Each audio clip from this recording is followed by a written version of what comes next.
dấu nghề yêu rôl môi dệt thia của về là phân lên dòng suy lưng tung nghe thằng môi luôn sắc mi dẫu phần lên nào vắng mình ôi tư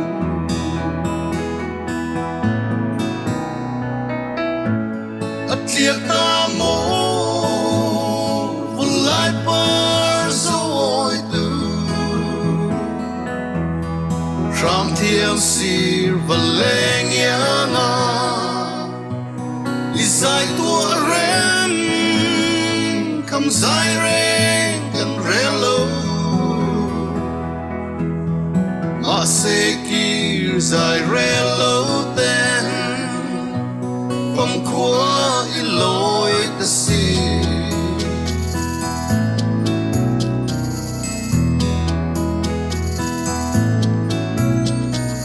lên dòng tê thiên lai hết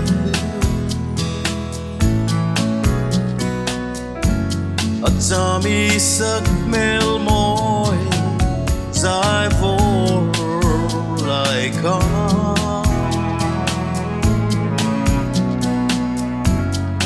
và cho trái riêng hoa ya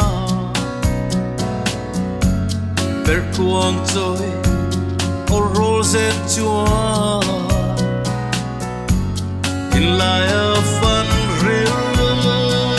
vì nghe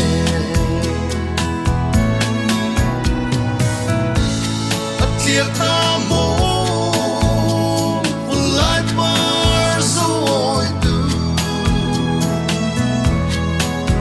thiên sir và lên nhớ na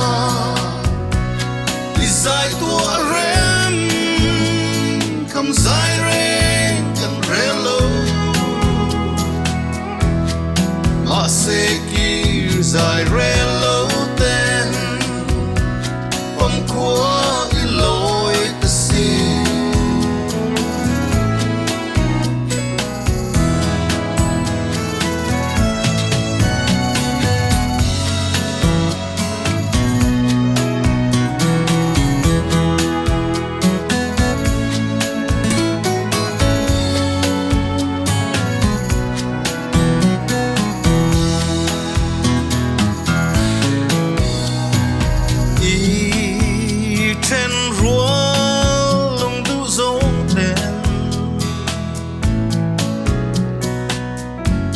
Israel cho you nào te lệ chu riêng ý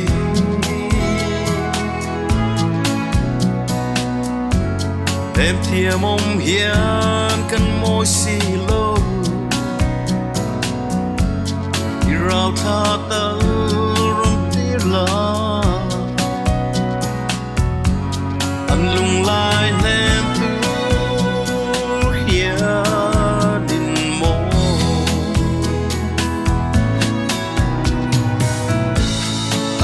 ta mô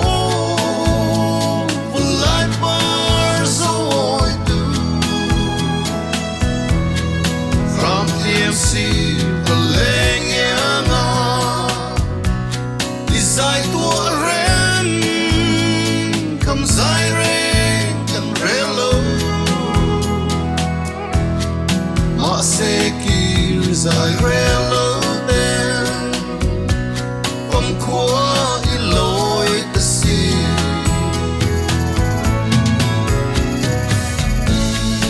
thiệt ta mô vẫn lại bơ dối tư